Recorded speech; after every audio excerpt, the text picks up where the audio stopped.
계약갱신 청구를 썼든 안 썼든 계약 기간이 얼마나 남게 있든 무조건 나가야 된다는 거예요. 전세가 줄어든 거죠. 더 빠르게 전세가 우리 한국에서 점점점 없어질 겁니다. 점점점 생존 싸움이 되고 있는 게 현실인 것 같습니다. 수혁입니다. 안녕하세요. 어제 오늘 막 계속 다주택 중과 유예에 대한 내용들이 나오고 있습니다. 쉽게 말하면 다주택자들을 우리나라에서 싫어하죠. 주택을 여러 개 가지고 있는 사람들이 다 가지고 있다 보니까 이 사람들 때문에 매매가가 오른다. 이게 일단 정부의 입장이고요. 이 사람들을 무조건 팔게 해야 돼. 근데 팔게 하려고 너네 많이 가지고 있으면 팔 때 내는 양도세를 많이 내게 할 거야 라고 하는 게 다주택 양도 중과예요. 법안이 발행됐는데 좀 너무한 거야. 그래가지고 이거를 좀 유예해 줬어요. 그러면 내년까지는 좀 봐줄게 라고 하다가 그 봐줄게가 이번 연도 5월 9일까지 봐주기로 한 거예요. 그럼 다주택자 분들은 5월 9일이 지나면 양도세를 최대 82.5%나 내요. 10억 벌었다 그러면 8억 2,500이 이 세금인 거예요. 그럼 못 팔잖아요. 팔게 해줘야 되는데 세입자가 지금 집에 들어와 있으면 못 팔죠. 왜냐? 세입자가 들어간 집은 새로운 사람이 실입주를 못 하잖아요. 근데 우리나라에서는 실입주를 해야 내가 매수를 할 수 있게 법을 만들어 놨죠. 토지거래허가구역 그리고 조정지역 대장에. 그래서 세입자가 있는데도 불구하고 실거주자가 매입을 할 수 있게 만들어 준 거예요. 다만 조건이 있습니다. 조건 첫 번째, 다주택자가 가지고 있는 물건이어야 된다. 두 번째, 원래 살던 사람이 세입자가 계약갱신 청구를 썼는지 안 썼는지 중요하지 않다. 이 사람이 계약이 6개월 남았던 1년 남았던 1년 반이 남았던 원래 살던 세입자가 나가고 무조건 내가 들어가야 되는 조건이에요.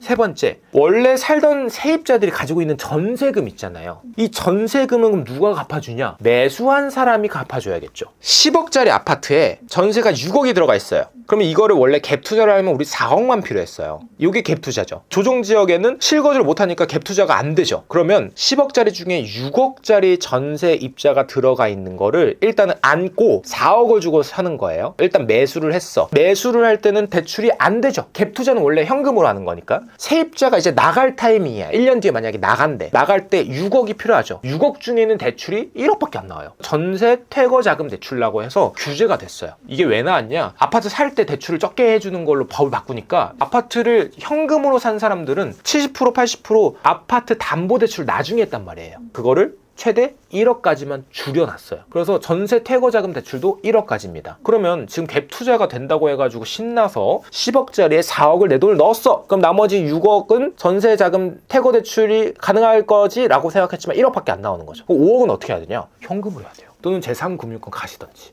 이게 말이 돼요? 대출에 대한 내용이 더 정확히 나와야겠지만 그러면 전세자금 퇴거 대출까지 풀로 나와버려. 그러면 이거 갭 투자 된 거잖아요. 물론 실거주 하긴 하지만 이걸 또 악용하는 사람이 분명히 있을 거란 말이에요. 이런 여러 가지 요소를 생각해서 나온 정책 같지만 그러면 이거로 인해서 나올 변화들이 궁금할 것 같아요. 자, 그러면 다주택자분들 팔아야 되는 사람들 분명히 있어요. 그럼 강남 아파트 팔까요? 아니면 저기 구석에 있는 지방 아파트 팔까요? 지방 아파트. 그쵸? 똘똘한 한 채를 가야 비과세 받잖아요. 똘똘한 것들 남겨두고 나머지 빌라, 오피스텔, 아파트는 싸게 팔 가능성은 있는 거죠. 금액대별로 당연히 다르겠죠. 그러면 팔리는 매물 안에 살고 있는 임차인 어떻게 해? 무조건 쫓겨나는 거죠. 지금은 조정대상 토지거래 허가구역 살고 있는 사람들은 매수를 하는 사람들은 다 실입주자잖아요. 원래 살고 있는 사람이 계약갱신 청구를 썼든 안 썼든 계약 기간이 얼마나 남게 있든 무조건 나가야 된다는 거예요. 전세가 줄어든 거죠. 원래 살고 있던 전세도 하나의 매물이었는데 그 전세마저도 줄어든 거예요. 안 그래도 지금 전세 매물이 줄어들고 있는 상황에서 더 빠르게 전세가 우리 한국에서 점점점 없어질 겁니다. 전세는 사실 우리나라에서 되게 좋은 상품이 있어요. 1970년대 80년대 눈부신 성장을 하면서 전세 때문에 주거비가 거의 안 들었고 전세 때문에 그 돈이 은행으로 가고 투자로 가고 뭐 등등 했었죠. 소비로 가고 집주인도 무이자 대출처럼 좋았고 임차인도 전세금 그대로 돌려받으니까 좋았는데 이거 옛날 개념이 돼버렸죠. 전세는 신용대출이잖아요. 전세 우리가 안 갚으면 우리는 전세 나가야 되지만 전세를 받은 집주인들은 안 주면 돈 먹고 째낼 수도 있는 거죠. 그게 전세 사기였고 전세 수명이 많이 끝난다라고 판단돼서 보증보험도 90%에서 80%로 줄였고 더 줄일 거고 이러고 있으니까 우리나라의 거주비가 점점점 올라갈 거는 눈에 보입니다. 하지만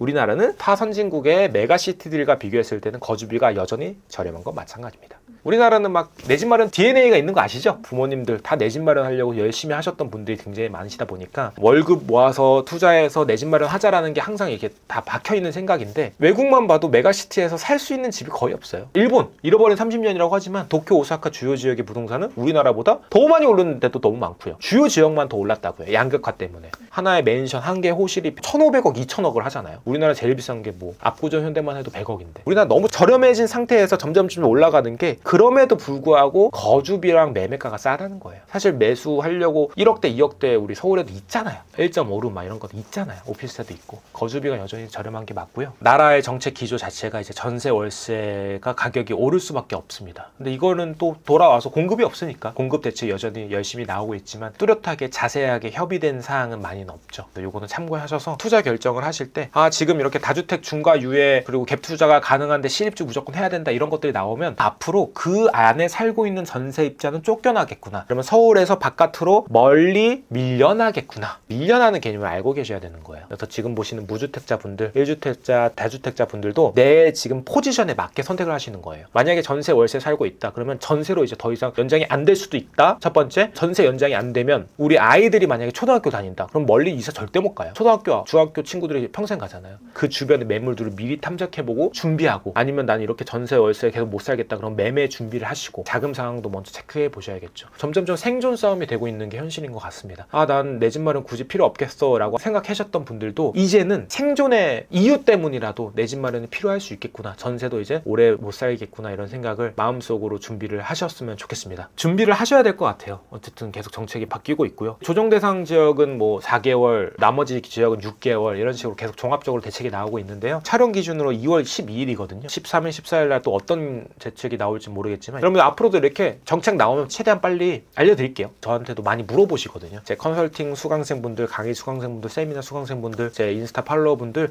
많이 물어보시면 제가 다 답글, 댓글, DM, 이메일까지 다 답글 달아드리니까 많이 물어보시고 투자에 도움 되셨으면 좋겠습니다. 구독과 좋아요 많이 해주시고요. 여기서 마칠게요. 수혁입니다.